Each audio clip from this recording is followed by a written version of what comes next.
প্রিয় দর্শক, বাইতুল মোকাররমের খতিব ফকিহ মুফতি আব্দুল মালেক হাফিজাহুল্লাহকে আমরা অনেকেই চিনি। শুনেছি তার এক একজন হাতে গড়া ছাত্র এক একজন জীবন্ত লাইব্রেরি, যাদের সংগ্রহে রয়েছে দেশ বিদেশের দুষ্প্রাপ্য বিষয়ভিত্তিক বহু কিতাবাদি। আসুন দেখা করে আসি মুফতি আব্দুল মালেক হাফিজাহুল্লাহ এর হাতে গড়া একজন তলিবুল ইলমের সাথে। আসসালামু আলাইকুম রহমতুল্লাহ। আজকে মোহাম্মদপুরে আসলাম মাওলানা ফয়েজ আজহারি ভাইয়ের ব্যক্তিগত কিতাবের কালেকশনে। ফয়েজ ভাই মিশরে পড়াশোনা করছেন, জামিয়াতুল আজহারে পড়ছেন এবং তাহকিক মাহাদুল মাকতুতাতে পড়ছেন এবং ইসলামী পাণ্ডুলিপি এবং প্রাচীন গ্রন্থ নিয়েই তার কাজ। তো ফয়েজ ভাইয়ের যে ব্যক্তিগত বইয়ের সংগ্রহ সেটা অনেক বড় এবং তার বাড়ি যশোরে, আমি সেখানেও গিয়েছি, সেখানেও প্রচুর বই এবং যার বাজার মূল্য বলতে গেলে কোটি টাকার উপরে। তো ওনার নতুন একটা কালেকশন এসেছে। উনি মিশরে কায়রোর সাম্প্রতিক যে বইমেলা হয়েছে জানুয়ারির দিকে, সেই বইমেলা থেকে অনেক কিতাবাদি কিনে এনেছেন। 136 কার্টন কিতাব এখানে আছে এবং এগুলো যশোরে চলে যাবে, ওনার বাড়িতে ওনার কিতাব থাকে। তো আমি ভাবলাম যে আজকে ওনার এই মাক্তাবায় আসি, কারণ ফয়েজ ভাইয়ের কাছে আসলে অনেক দুষ্প্রাপ্য বই পাওয়া যায় এবং এমন বই যেটা সাধারণত আমরা লাইব্রেরিতে পাই না বা অনলাইনে পিডিএফ নেই, অনেক প্রাচীন বই কিন্তু অত্যন্ত জরুরি। তো এখানে আসলাম এবং ফয়েজ ভাইয়ের সাথে আমি কথা বলবো যে উনি যেন আমাদেরকে কিছু বইপত্র চেনান। এটা আমার একটা উদ্দেশ্য হচ্ছে যে আমরা যারা বাংলাদেশে থাকি, বাইরে সফর করতে পারি না বা বিভিন্ন গুরুত্বপূর্ণ প্রকাশনী চিনি না, লেখক চিনি না, কোনো ধরনের বই বেশি গুরুত্বপূর্ণ সেটা জানি না, তারা যেন এখান থেকে কিছুটা আগ্রহ পায়। তো ফয়েজ ভাইকে আমি এখন বই সম্পর্কে কিছু বলার জন্য অনুরোধ করব। বিসমিল্লাহির রহমানির রহিম। আসলে ইমরান ভাই, এখানে যেই কিতাবগুলি সংগ্রহে আছে বা সংগ্রহ করা হয়েছে আলহামদুলিল্লাহ, এগুলো নির্দিষ্ট কোনো একটা মাক্তাবাতে গিয়ে লিস্ট দেখে বা তাদের কায়মা দেখে অর্ডার করার বই না। এটা লম্বা একটা সময় ধরে এবং বিভিন্ন জায়গা থেকে, অনলাইন থেকে, অফলাইন থেকে, কখনো মাক্তাবা থেকে, কখনো ব্যক্তিগত সংগ্রহ থেকে, কখনো একজন বাবা মারা গেছেন, তার সন্তানরা হয়তো ওইভাবে ইলমিভাবে যোগ্য উত্তরসূরি হয়ে ওঠে না, তারা বাবার মাক্তাবাটা বিক্রি করে দেন, তখন সেখান থেকে গুরুত্বপূর্ণ কিতাবগুলো সংগ্রহ করে। এইভাবে শুধু মিশর না, জাজিরাতুল আরবের অন্যান্য দেশ থেকে, কখনো অন্য দেশ থেকে, কখনো পাণ্ডুলিপি বিভিন্নভাবে বিভিন্ন জায়গা থেকে বিভিন্ন সময় এটা বিভিন্ন সোর্সে জোগাড় করা একটা মাক্তাবা। এই জন্য এই মাক্তাবা প্রথমেই হয়তো কেউ আসলে, কোনো দর্শনার্থী আসলে যে মনে করবো হয়তো এখানে শুধু নতুন বই থাকার কথা। এখানে নতুন, পুরাতন এবং পাণ্ডুলিপি এবং আপনার গবেষণাধর্মী বর্তমান যে ধরনের থিসিস আছে, এই সব কিছু সমন্বয়ে আপনার কোরআন, হাদিস, ফিকহ, লুগা আরবিয়া, তারিখ, হাদারা, আপনার জিওগ্রাফি, তারপরে ইলমুল ফালাক, বিভিন্ন উলুমে ইসলামী এবং উলুমে দিনিয়া এবং মুআউইনে উলুমে দিনিয়া, এরকম বিভিন্ন শাস্ত্রের বিভিন্ন ধরনের বিভিন্ন সময়ের সব ধরনের লেখকদের বই মোটামুটি পাওয়া যায়। তো এটার একটা বড় উদ্দেশ্য হলো এই মাক্তাবা সংগ্রহের। যে আসলে আমার একটা কথা মনে পড়ে, হালাকুকা যখন বাগদাদে ধ্বংসযজ্ঞ বা বিশাল বড় এক ধরনের অত্যাচার নির্যাতন চালালো, যাতে যেখানে হাজার হাজার বই এবং বড় বড় লাইব্রেরি ধ্বংস হয়ে গেছে। এবং এখন আমরা অনেক পাণ্ডুলিপি সম্পর্কে জানি যে পাণ্ডুলিপিটা আসলে এই মানে ছিল এক সময়, কিন্তু আসলে দেখা গেছে যে হালাকুকা ধ্বংসযজ্ঞের কারণে সেটা এখন আমাদের কাছে আসে না। এবং ইতিহাসে আসে এমন যে এত পরিমাণ পাণ্ডুলিপি মানে পোড়ানো হয়েছে বা বিশেষ করে ধ্বংস করা হয়েছে, নদীতে ফেলে দেওয়া হয়েছে, নদী পানি পর্যন্ত কালো হয়ে গেছে। তো সেই চিন্তা থেকে যে আসলে আমাদের এই নির্দিষ্ট কোনো অঞ্চলে, আমরা জানি আরবি বইগুলি চর্চা হয় বেশি মধ্যপ্রাচ্য বা জাজিরাতুল আরব এইসব দেশগুলোতে, তো সেই বইগুলি যদি সেখানে শুধু সীমাবদ্ধ না থেকে পুরো পৃথিবীতে একটা কপি যদি বাংলাদেশ, হিন্দুস্তান বা আমাদের এখানেও আসে, কোনো এক সময় আল্লাহ না করুক কোনো এক সময় যে বড় একটা দুর্ঘটনা ঘটলো, তো নির্দিষ্ট অঞ্চলে যুদ্ধের কারণে তার সমস্ত লাইব্রেরি, পাণ্ডুলিপি এবং যে সমস্ত বই, দুর্লভ বিরল বইগুলি 200 বছর আগে, 300 বছর, 250 বছর আগে ছাপাখানার পরপরই ছাপা হয়েছে, সব ধ্বংস হয়ে গেল। তো সেই বইগুলি যদি একটা কপি অন্য অন্য অঞ্চলেও থাকে, তাহলে আল্লাহ চাহে তো এই পাণ্ডুলিপি বা এই বইগুলো সংরক্ষিত। অর্থাৎ উদ্দেশ্য হলো যে মানে দিন ইসলাম বা তুরাস ইসলাম, তুরাসুল ইনসান, শুধু তুরাস ইসলামই না, তুরাসুল ইনসানও যেন সংরক্ষণ থাকে। তো এখানে আলহামদুলিল্লাহ, যেমন এই মাক্তাবা এমন কিছু বই সংগ্রহ করার চেষ্টা করা হয়েছে, যেমন এই যে এটা হলো তবাকাতুল ফুকাহা, এটা 458 হিজরির একজন বড় আলিমের। এটা সাধারণত আমাদের এখানে পাওয়া যায় না বা আসে না। তারপরে এখানে দেখা যায় যে এমন কিছু কিতাব আছে যে বিভিন্ন ব্যক্তির, আপনার এই যে আবু কায়েস মোহাম্মদ রশিদ, বর্তমান সমসাময়িক বড় একজন লেখক এবং লুগা, বিশেষ করে লুগার উপর এবং শায়রি জাহিলির উপর এবং মুআসির বড় একজন মিশরি আপনার বড় আলেম, তার কিতাবটা এখানে আছে। এবং এখানে দেখা যায় মাজাল্লা একটু আমরা এই জিনিসটা অনেকে জানি না।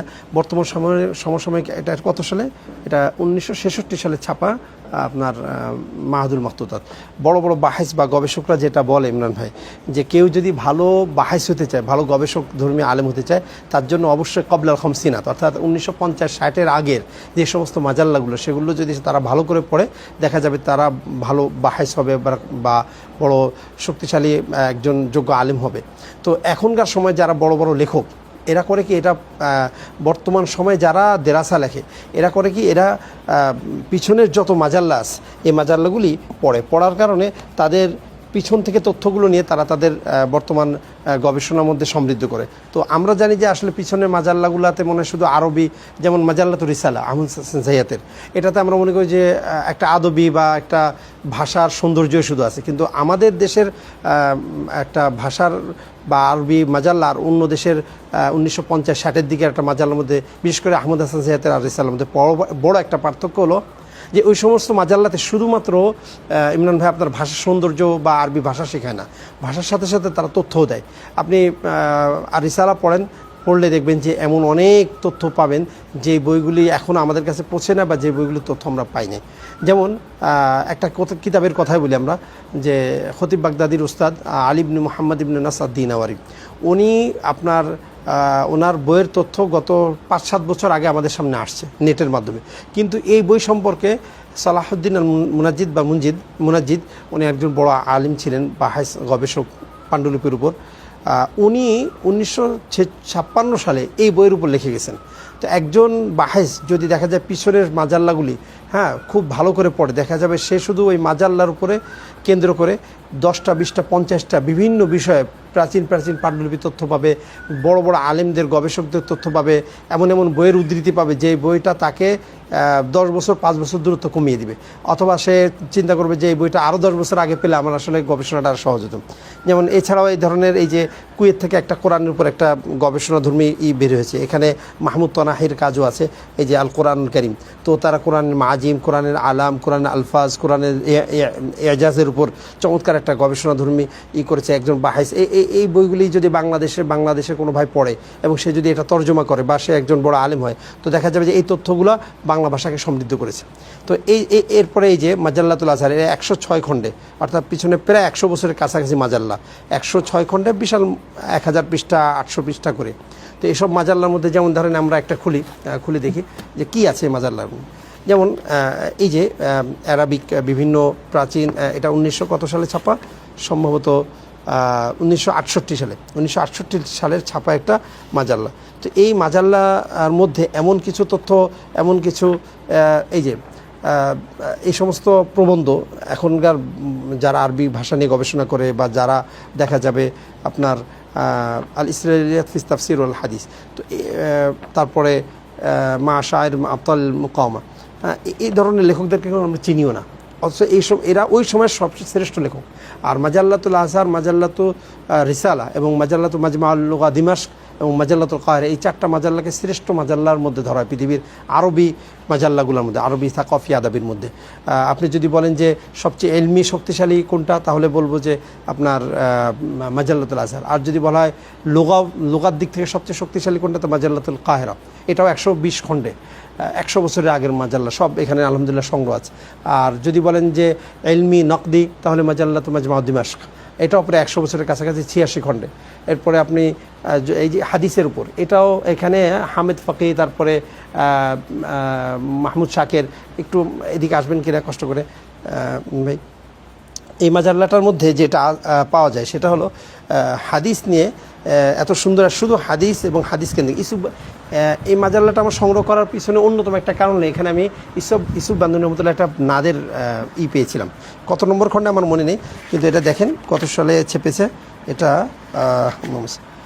1913 আপনার বেশ অনেক আগের। তো এখানে মাহমুদ শাকির সাহেব, তারপরে এই যে হামিদ ফকি, উনি অনেক কিছু বিতর্ক আছে, সেটা আলাদা। কিন্তু এখানে বড় বড় ব্যক্তিদের, এখানে ইউসুফ বান্দুন রহমতুল্লাহ একটা হাদিসের উপর বা উলুমুল হাদিসের উপর বা আপনার ফিতনা কাদিয়ানের উপর অনেক আগে 50-60 বছর আগে, 40-50 বছর আগে মাকালা প্রকাশ পেয়েছে। তো এবং কত সুন্দর কিতাব। এই কিতাবগুলা যদি এখনকার সময় আপনার কৃষিবিদ্যার সাথে নতুন করে অনুবাদ করে ভালো করেই করা, দেখা যাবে নিত্য নতুন অনেক তথ্য চলে আসছে। আলহামদুলিল্লাহ, ফয়েজ ভাইয়ের সাথে অনেক লম্বা কথা হলো, অনেক বইপত্র সম্পর্কে শুনলাম এবং বেশিরভাগ তথ্যই আমার কাছে নতুন এবং খুবই ভালো লাগলো। এখানে আরও অনেক বই আছে, আপনারা ভিডিওতে যেমনটা দেখতে পাচ্ছেন। তো বলা যায় তার এখানে 2 রুম, এই 2 রুম সবগুলোই বইয়ে পরিপূর্ণ। তো আসলে সবগুলো বই নিয়ে কথা বলতে গেলে অনেক বেশি সময় দরকার, এতটা হয়তো বা সুযোগ নেই। আমি আরেকটু দেখাই, এখানে বেশ কিছু ওনার সংগ্রহ করা পাণ্ডুলিপি, এগুলো দেখা যাচ্ছে, প্রাচীন হাতে লেখা পাণ্ডুলিপি এখানে অনেকগুলো আছে। তো আসলে সবগুলো নিয়ে আজকে কথা বলার সুযোগ নেই, এগুলো অনেক পুরনো। তো যাই হোক, ওনার এর বাইরে ওনাদের যেই যশোরের যে বাসা, সেখানেও অনেক বইপত্র আছে। তো ইনশাল্লাহ আমার যদি আবার কখনো সুযোগ হয় যশোরে যাওয়ার, সেখানকার বইপত্র নিয়েও আলোচনা করব। এটা হচ্ছে মূলত আমরা যেন বইপত্রগুলো সম্পর্কে জানতে পারি, দেখতে পারি, চিনতে পারি এবং কী কী বিষয়ে কাজ হচ্ছে, আরও কী কী বিষয়ে কাজ হতে পারে সেগুলো সম্পর্কে ধারণা পেতে পারি। এই জন্য আমাদের সামান্য একটা চেষ্টা। ইনশাল্লাহ আবার কখনো অন্য কোনো পর্বে দেখা হবে ইনশাল্লাহ।